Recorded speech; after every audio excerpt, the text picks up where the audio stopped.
tem tanta coisa saindo sobre esse tema, cara. Quanto mais eu leio... Qual que é a ouço, profundidade disso, né? é duro, entendeu? Porque nesse mundo hiperconectado, as fontes de informações são múltiplas, os especialistas são múltiplos. Não, os especialistas são maravilhosos. Os especialistas do Instagram, principalmente. Cara, e aí você vai olhando e as pessoas tentam resumir, encontrar um culpado, uma explicação, a bala de prata. Isso daqui explica o movimento do Trump. Isso daqui... Não é, cara. É uma série de tijolinhos que você vai construindo e eles geram reflexo. Sabe o efeito borboleta? E eles geram reflexo, e geram reflexo. Tudo isso para dizer que petróleo tá no bojo do negócio? Tá, Com óbvio. certeza, né? Com Óbvio certeza. que o petróleo tá no bojo do negócio. Óbvio. São as maiores reservas do mundo. Né? Sim, sim. Os Estados Unidos... Só que vamos lembrar, os Estados Unidos é autossuficiente hoje. Hoje os Estados Unidos é autossuficiente. Os últimos posicionamentos do Trump, eu fiquei até meio que, tipo assim, o cara fala assim, não vai ter Só que imposto de renda, devolve o cara tá dinheiro. garantindo ali... Eu brinquei com os meninos na reunião, reserva técnica. Que a gente precisou no futuro, temos aqui no quintal de casa. Sim. Não tá lá, do outro lado do mundo, tem um estreito. Não tem o risco China Se agora bicho de pegar. nesse estreito, ninguém tira o petróleo de lá. Não. Tá aqui no quintal de casa, se eu quiser, eu meto um oleoduto daqui pro México, refino tudo aqui no Golfo do México e acabou. Tinha até uma especulação que, tipo assim, um dos motivos do Trump acelerar essa decisão dele foi porque o Maduro já tava se encontrando com a galera da China lá. Ele falou assim, mano, eu vou tomar logo esse negócio pra cá. A China e a Rússia eram muito presentes lá. A produção da Venezuela, 70% vai para onde? China. 70%. Então, China hoje é o caixa da Venezuela, porque a Venezuela é petróleo e 70% é China. Só que aí você fala, então a China precisa desse petróleo da Venezuela. Não precisa. Porque do que a China consome, 4% vem da Venezuela. Então é tipo... Então o Xi Jinping pega o telefone, em 2 minutos ele arrumou esse petróleo em algum outro lugar e... Acabou. Pronto. Então o problema maior, obviamente, é para a Venezuela, não para a China. Sim. Mas é óbvio que para a China é interessante ter os tentáculos esparramados do ponto de vista geopolítico, sim. de maneira mais abrangente pelo mundo. Tá? Você teve discussões envolvendo, por exemplo, terras raras. A Venezuela tem alguma coisa? Cara, ninguém tem certeza ainda da extensão, do que é, viabilidade. O petróleo não, o petróleo todo mundo já sabe. Qual é o tamanho da reserva, entendeu? O quanto precisa investir para poder extrair de lá. Tá?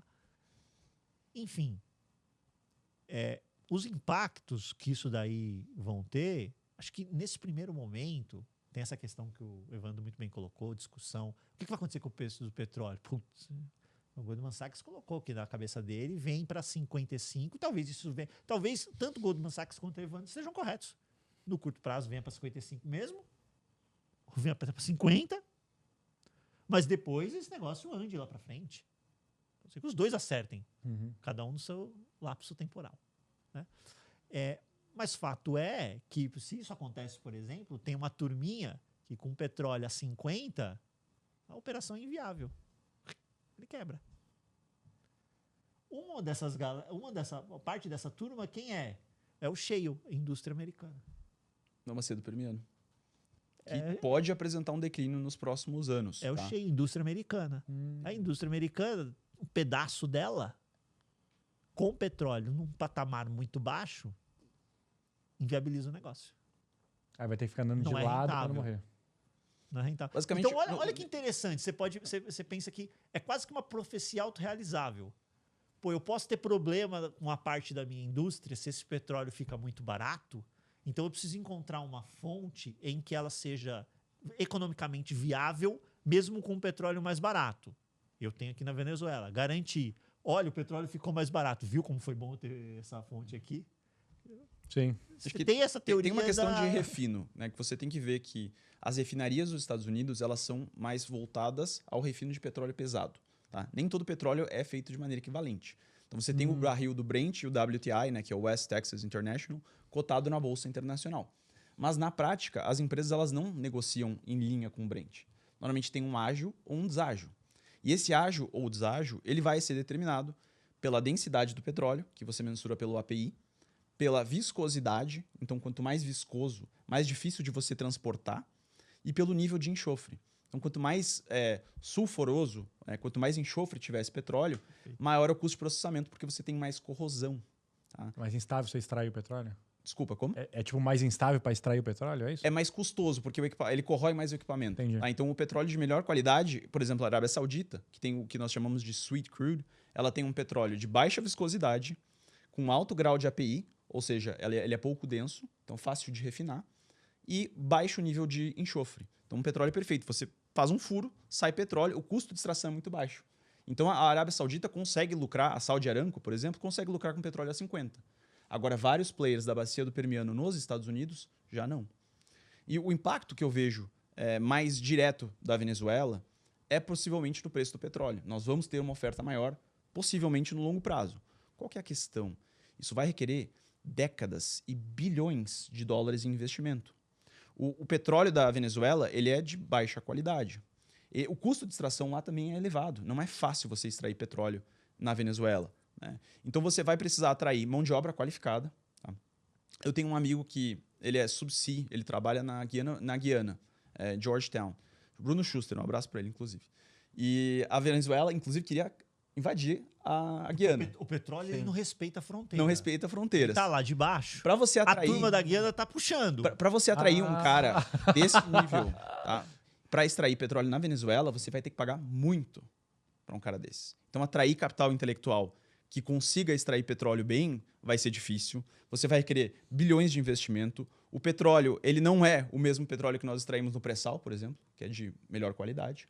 Então, não é tão simples dizer, poxa, o petróleo vai cair porque nós vamos ter uma produção maior na Venezuela. Entendi. Não, poxa, olha como o mercado acionário não é para os emocionados. Né? Se você pega a Chevron, que já opera na Venezuela, né? Uma das poucas, ou talvez a única americana que opera na Venezuela, as ações da Chevron, pelo menos ontem, já estavam abaixo do preço que elas estavam depois da subida, antes da divulgação da invasão dos Estados Unidos na Venezuela. 86, 84, 82 dólares. 84 dólares e alguma coisa antes, passou de 90 dólares depois. Ontem ela negociava 84 e uns centavinhos abaixo do anterior. Já devolveu tudo. Hoje está com 85. Então, você é espertão, vou comprar Chevron porque ela vai se beneficiar. Poxa, você já perdeu dinheiro. Provavelmente comprou nos O cara fez uns trades.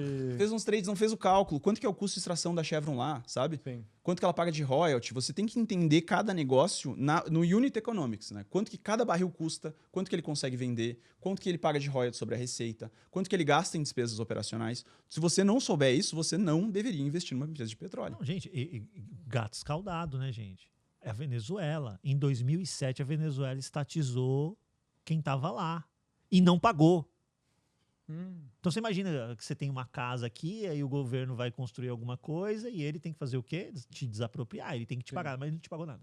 Qual que é a taxa de retorno que você vai exigir para investir num país desse? Ô, Lucão, dá licença aí que esse terreno é meu agora. Inclusive, a indústria norte-americana de petróleo, que foi quem construiu essa infraestrutura que existe ainda na Venezuela, ela ganhou em tribunais internacionais, então não foi na justiça americana, ela ganhou em tribunal internacional o direito de indenização. Só que, obviamente, a Venezuela não pagou. Obviamente, não. Quer dizer, você imagina o nível de insegurança que essa empresa tem? Fala, eu vou ter que investir lá de novo? Que garantia vocês vão me dar que daqui a 5 anos, que eu nem recuperei ainda o meu investimento, né? Vou estar começando a ver essa curva de extrair petróleo, começar a maturar, aí vem os caras e tomam de novo tudo meu. Não, e sequer houve mudança de governo. Exato. Quem preside a Venezuela agora é a Delcy Rodrigues, que é inclusive mais radical que o Maduro. Né? E quem ganhou a eleição supostamente, que foi o González, não está como presidente.